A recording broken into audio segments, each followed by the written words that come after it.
વિદ્યાર્થી મિત્રો, આજે આપણે ધોરણ 9 નું સ્વાધ્યાય 1.2 આ સ્વાધ્યાય 1.2 માં પહેલો દાખલો છે, નીચેના વિધાનો સત્ય છે કે અસત્ય, કારણ આપીને કારણ સહિત જવાબ આપો. એમાં પહેલું છે, દરેક અસમય સંખ્યા એ વાસ્તવિક સંખ્યા છે. પહેલું છે, દરેક અસમય સંખ્યા એ વાસ્તવિક સંખ્યા છે. તો જવાબ, આ વિધાન સત્ય છે. સત્ય એટલે સાચું છે. વાસ્તવિક સંખ્યાના સમૂહમાં દરેક સમય સંખ્યા તથા દરેક અસમય સંખ્યાનો સમાવેશ થાય છે.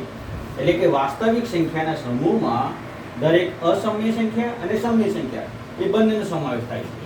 હવે એને હું સિમ્બોલિકલ બતાવું તો અસમય સંખ્યા બિલોંગ્સ ટુ આર એટલે rational number, belongs to Z એટલે ઇન્ટીજર્સ જે પૂર્ણાંક સંખ્યાઓ, belongs to W પૂર્ણ સંખ્યા, belongs to N પૂર્ણ આપણે પ્રાકૃતિક સંખ્યા.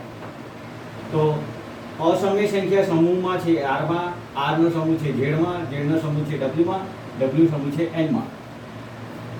એ રીતે એટલે કે ઊંધું, N સમૂહ છે W માં, W સમૂહ છે Z માં, Z સમૂહ છે R માં, R સમૂહ છે અસમય સંખ્યામાં. એ રીતે થાય છે. પડી ગઈ ખબર? હવે બીજા નંબરનો, આને હું કાઢી નાખું, તમને બહુ ખબર ના પડતી હોય તો હું કાઢી નાખું છું એને. સંખ્યા રેખા પરનું દરેક બિંદુ કોઈ પ્રાકૃતિક સંખ્યા m માટે √m સ્વરૂપનું હોય છે. સંખ્યા રેખા પરનું દરેક બિંદુ કોઈ પ્રાકૃતિક સંખ્યા m માટે √m સ્વરૂપનું હોય છે. તો આનો જવાબ છે, આ વિધાન અસત્ય છે, એટલે ખોટું છે. આ વિધાન અસત્ય છે. સંખ્યા રેખા પર દર્શાવવામાં આવતી ઋણ સંખ્યાઓ કદી પણ કોઈ પ્રાકૃતિક સંખ્યા m માટે √m સ્વરૂપની ન હોઈ શકે. એટલે કે સંખ્યા રેખા પર m માટે √m સ્વરૂપની ન હોઈ શકે. કોઈ પણ પ્રાકૃતિક સંખ્યા m માટે √m ઘન સંખ્યા છે. એટલે કે ઋણ સંખ્યા નહીં હોતી, √m એ સંખ્યા હોય તો ઘન સંખ્યા છે. ત્રીજા નંબર, દરેક વાસ્તવિક સંખ્યા એ અસમય સંખ્યા છે. દરેક વાસ્તવિક સંખ્યા એ અસમય સંખ્યા છે. તો આનો જવાબ, આ વિધાન અસત્ય છે. આ વિધાન અસત્ય છે. વાસ્તવિક સંખ્યાઓના સમૂહમાં સમય સંખ્યાઓ તથા અસમય સંખ્યાઓ બંનેનો સમાવેશ થાય છે. વાસ્તવિક સંખ્યામાં સમય તથા અસમય ઉપર બતાવ્યું પ્રમાણે. આથી દરેક વાસ્તવિક સંખ્યાઓ સમય સંખ્યા અથવા અસમય સંખ્યા હોઈ શકે. આથી દરેક વાસ્તવિક સંખ્યાઓ સમય સંખ્યા અથવા અસમય સંખ્યા હોઈ શકે. દાખલો બીજો, શું દરેક ઘન પૂર્ણાંકનું વર્ગમૂળ અસમય હોય છે? શું દરેક ઘન પૂર્ણાંકનું વર્ગમૂળ અસમય હોય છે? જો ના, તો એવી દરેક સંખ્યાનું ઉદાહરણ આપો અને જેનું વર્ગમૂળ સમય સંખ્યા હોય. તો આનો જવાબ છે ના. દરેક ઘન પૂર્ણાંકનું વર્ગમૂળ અસમય જ હોય તેવું નથી. દરેક પૂર્ણાંક સંખ્યા કે જે હંમેશા ઘન પૂર્ણાંક જ હોય તેવું તેનું વર્ગમૂળ હંમેશા સમય સંખ્યા હોય. દાખલા તરીકે વર્ગમૂળ 4 છે. વર્ગમૂળ 4 નું વર્ગમૂળ 2 નીકળે છે. વર્ગમૂળ 9 છે એનું 3, વર્ગમૂળ 16 નું 4, વર્ગમૂળ 25 નું 5. તો આ બધાનું વર્ગમૂળ આપણે સમય સંખ્યા નીકળે છે કે આવી બધી સંખ્યા નીકળે છે. ખાલી વર્ગમૂળ 1, વર્ગમૂળ 2, વર્ગમૂળ 3, વર્ગમૂળ 5 એ બધાનું વર્ગમૂળ નીકળતું નથી. આ બધી સંખ્યાનું વર્ગમૂળ આપણે નીકળે છે. તો દરેક ઘન પૂર્ણાંકનું વર્ગમૂળ અસમય હોય છે તો અસમય નથી હોતું, સમય પણ હોય છે. આ બધી સમય સંખ્યાઓ છે. પડી ગઈ ખબર? એટલે આના પરથી હવે આપણે જે અસમય સંખ્યા છે એનું આપણે સંખ્યા રેખા પર દોરવાનું છે. હવેના પ્રશ્નમાં એ કરીશું.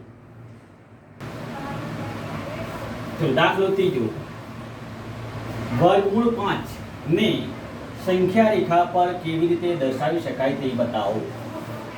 હવે વર્ગમૂળ 5 ને સંખ્યા રેખા પર બતાવવાની છે. તો એના માટે પહેલા આપણે સંખ્યા રેખા દોરીશું. તો હું આ સંખ્યા રેખા દોરું છું.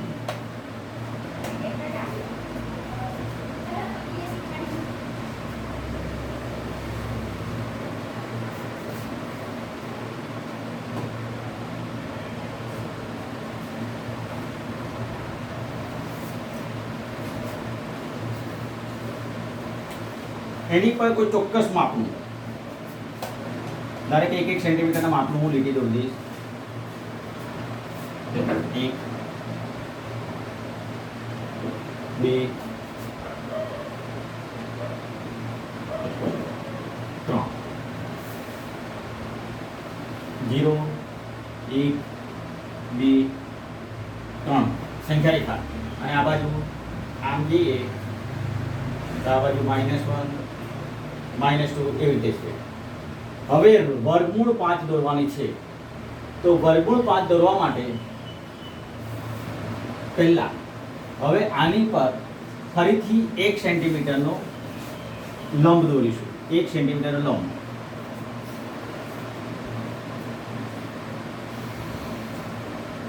લંબ એટલે 90 અંશનો ખૂણો. અને આ જે માપ છે એને અને આને જોડી દઈશું.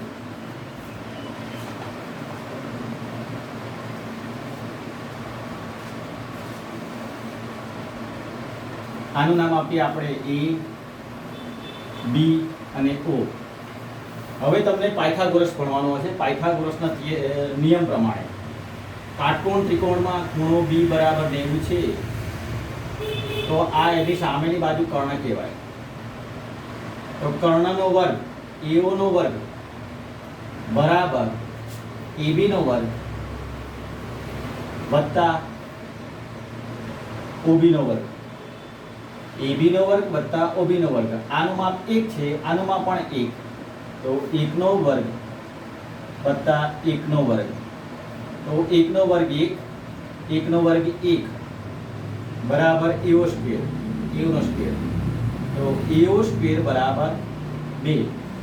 માટે AO બરાબર આનો વર્ગ કાઢીએ તો અહીં વર્ગમૂળ 2 થઈ જાય.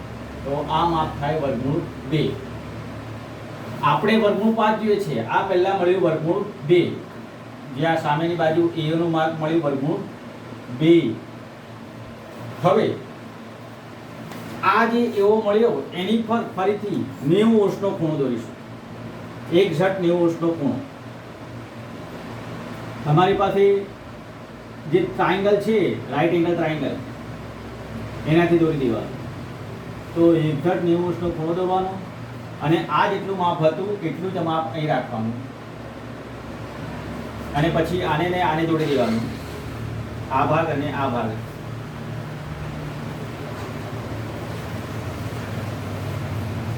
આ એક ફરીથી અને આ એ B તો આને C નામ આપીએ. તો OC સ્ક્વેર આ એટલા માટે લખું છું હમણાં, પછી લખવાની જરૂર નથી. OC સ્ક્વેર બરાબર AC સ્ક્વેર વત્તા OA સ્ક્વેર. AC સ્ક્વેર એટલે 1 નો વર્ગ, OC એટલે વર્ગમૂળ 2 નો વર્ગ. 1 નો વર્ગ 1 અને વર્ગમૂળ 2 નો વર્ગ 2 બરાબર 3. OC સ્ક્વેર માટે OC બરાબર વર્ગમૂળ 3. તો આ વર્ગમૂળ 3 મળશે. ફરીથી આની પર આ લાઈન છે એની પર લંબ દોરીશું. એક્ઝેક્ટ લંબ એટલે 90 અંશનો ખૂણો.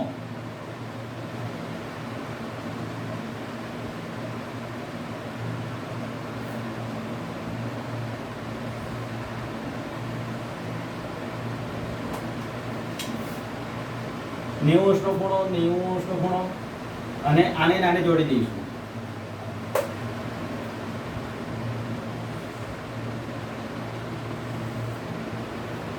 આ C નામ આપું છું અને D નામ આપો. તો આ વર્ગમૂળ 2, આ વર્ગમૂળ 3, તો આ વર્ગમૂળ 4 મળશે. આ એક માપ છે. એની પર ફરીથી 90 અંશનો ખૂણો. એક્ઝેક્ટ આની પર 90 અંશનો ખૂણો અને આના જેટલું માપ હોય એટલું જ માપ અહીંયા આગળ રાખવાનું 1 સેન્ટીમીટર અને આને નાને જોડી દેવાનું.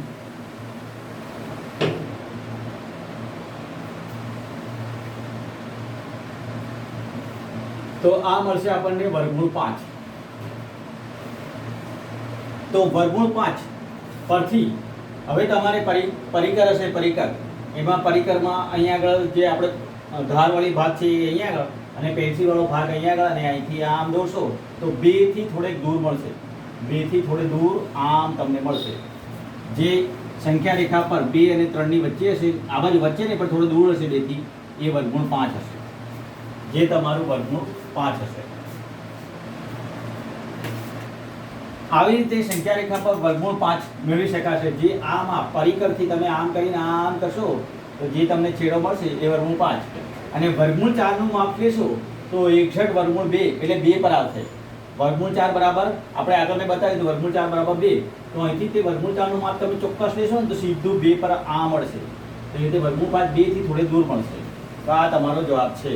સંખ્યા રેખા પર વર્ગમૂળ 5, વર્ગમૂળ 7, વર્ગમૂળ 11 એવું કોઈ પણ દાખલો પૂછાઈ શકે. હું તમારે પ્રેક્ટિસ કરાવીશ. વર્ગમૂળ 5 ની બીજી રીતે હું પ્રેક્ટિસ કરાવું છું. ચલો, સંખ્યા રેખા પર વર્ગમૂળ 5 ને કેવી રીતે દર્શાવી શકાય બીજી રીત.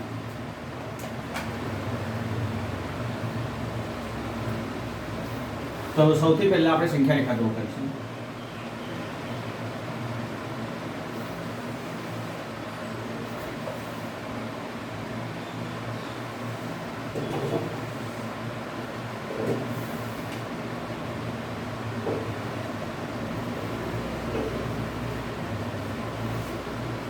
એની પર એકમ માપ લઈ લઈશું. એકમ માપ એટલે ચોક્કસ માપ કોઈ.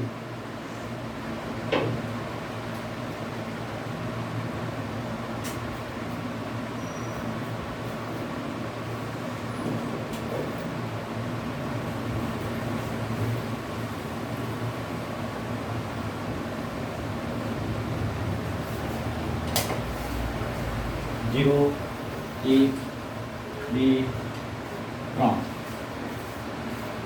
4, 5 ચાલ્યા કરે. સંખ્યા રેખા છે -1. હવે √5 ને આપણે એક પેલી રીત શીખ્યા, આપણે આ બીજી રીત. તો અહીંયા આગળ વર્ગમૂળ 5 જોઈએ છે, ચાલુ છે ને? તો વર્ગમૂળ 5 માં 2 ની પર પહેલા આપણે 1 ની પર લીધી, તો હવે આપણે 2 ની પર લઈએ અને 2 ની પર એકમ માપ લઈશું અને એને લંબ દોરીશું.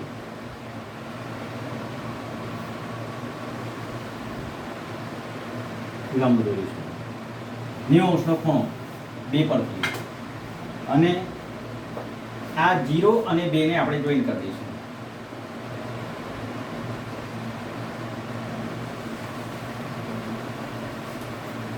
જીરો અને આને નામ આપીશું A, B અને O. હવે પાયથાગોરસના સૂત્ર નિયમ પ્રમાણે ખૂણો B બરાબર 90 છે. તેથી AO સ્ક્વેર બરાબર OB સ્ક્વેર વત્તા AB સ્ક્વેર. આ OB સ્ક્વેર વત્તા AB સ્ક્વેર. OB નું માપ કેટલું છે? 1 અને 2 એટલે 2 એનો વર્ગ. AB 1 એનો વર્ગ, તો 2 નો વર્ગ થાય 4. 1 નો વર્ગ 1, તો 4 ને 1 5. AO સ્ક્વેર માટે AO બરાબર વર્ગમૂળ 5 મળે. તો OA બરાબર વર્ગમૂળ 5 મળે. હવે આપણા પરિકરથી અને પરિકરથી મદદથી પેન્સિલનો ભાગ અહીંયા આગળ રાખીને આમ લીટી દોરવાની. જે આમ ચોક્કસ માપ લઈ અને પરિકરથી આમ લીટી દોરવાની આમ. તો આપણે જે આ ભાગ આવશે તો આ જે છે ભાગ છે એનું નામ વર્ગમૂળ 5. એ આપણને વર્ગમૂળ 5 નું પોઈન્ટ મળશે. અને એવું છે સંખ્યા રેખા પર વર્ગમૂળ 5 અહીંયા આગળ મળશે. તો આ બીજી રીતે વર્ગમૂળ 5 ને આ રીતે મેળવી શકાય. તમે જે મેં આગળ રીત શીખવાડી એમાં વર્ગમૂળ 2, વર્ગમૂળ 3, વર્ગમૂળ 7. હવે આ 5 ની પર વધુ એક કરી દો તો વર્ગમૂળ 6 મળે. એની પર આગળ દોરી દો વર્ગમૂળ 7 મળે, વર્ગમૂળ 8 મળે. એ રીતે આગળ વધારીને દોરી શકાય. હવે તમને આમાં એક અમુક ટેકનિક શીખવાડી દઉં. ધારો કે 2 નું વર્ગમૂળ 4 થાય અને ઉપર 1 તો 5. તો √5 શીખવું હોય તો પહેલી રીત પહેલાં મેં શીખવાડી એ રીતે, અને બીજું 2 નો વર્ગ વત્તા 1 નો વર્ગ, તો 2 નો વર્ગ 4 વત્તા 1 તો 5 મળે, અને એનું વર્ગમૂળ 5 તો વર્ગમૂળ 5 મળી શકે. એવી રીતે વર્ગમૂળ 10 હોય તો 3 નો વર્ગ વત્તા 1 તો 9 વત્તા 1 તો 10, વર્ગમૂળ 10 મળી શકે. આ 10 અને એનું વર્ગમૂળ 10, એનું 11 કરવું હોય તો પછી એની પર એક વધારે લીટી દોરી અને પછી આ તો વર્ગમૂળ એ રીતે મળી શકાય. પછી એવી રીતે 17 વર્ગમૂળ 17 તો ચોખ્ખું 16 વત્તા 1 તો 16 વત્તા 1 તો વર્ગમૂળ 17 મેળવી શકાય. તો આ ટૂંકી રીત છે, જે તમે સીધું 4 પર લઈ લો અને ઉપર એક દોર દો તો વર્ગમૂળ 17 માં મેળવી શકાય. અને એવી રીતે વર્ગમૂળ 13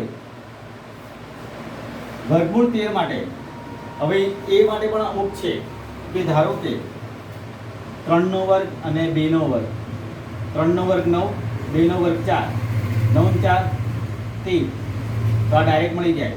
આમ 3 નો વર્ગ લેવાનો અને અહીંયા ઉપર 2 નો વર્ગ, આમ કરી દો તો વર્ગમૂળ 13 મળી જાય. તો આ બીજી અલગ શોર્ટ મેથડ છે, જે તમે પાયથાગોરસના નિયમમાં જે વેલ્યુ મૂકી અને તમે ટૂંકમાં પતાવી શકો. ચલો, વર્ગમૂળ કુંતલની રચના કરો. હવે આ તમારો એક પ્રોજેક્ટ વર્ક છે કે કુંતલ એટલે કે સ્પાઇરલ, કે જે આમ વધતું જાય, પંખા જેમ વધતું જાય છે એવું છે. તો એના માટે એક એકમ લેવાનો. એકમ એટલે ચોક્કસ માપ. આપણે ધારો કે એક એકમ લીધો, આટલો માપ, અને એની પર મેં લંબ દોરી દીધો એટલું જ માપનો.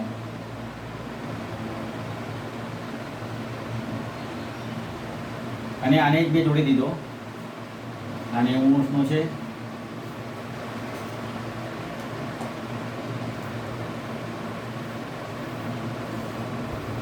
આ એક એકમ, આ એક એકમ, તો આ મળે વર્ગમૂળ 2. ફરીથી એની પર 90 ખૂણે ચોક્કસ માપ લીધું, આટલું માપ, એટલું અહીંયા આગળ માપ, એક એકમ. આને જોડી દીધું, આ આપણને મળશે વર્ગમૂળ 3. ફરીથી એટલું જ માપ અહીંયા આગળ લઈ લઈએ, 90 નો ખૂણો. આ જે માપ હોય એટલું જ અહીં માપ લેવાનું અને એને જોડી દેવાનું.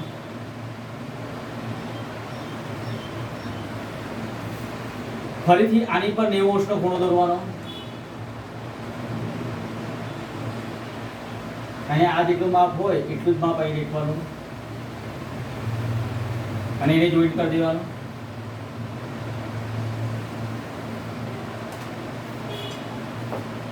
ફરીથી આની પર આ જે છે એની પર 90 નો ખૂણો દોરવાનો.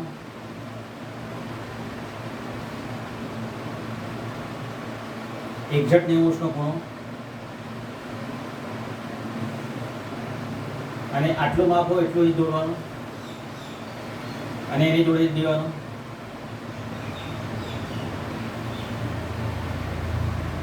ફરીથી આની પર એટલે કન્ટિન્યુ રો કરતું જવાનું છે 90 નો ખૂણો અને આ જેટલું માપ હોય એટલું જ માપ અહીં રાખવાનું.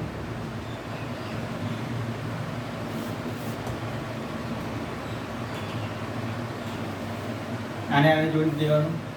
ફરીથી આની પર 90 નો ખૂણો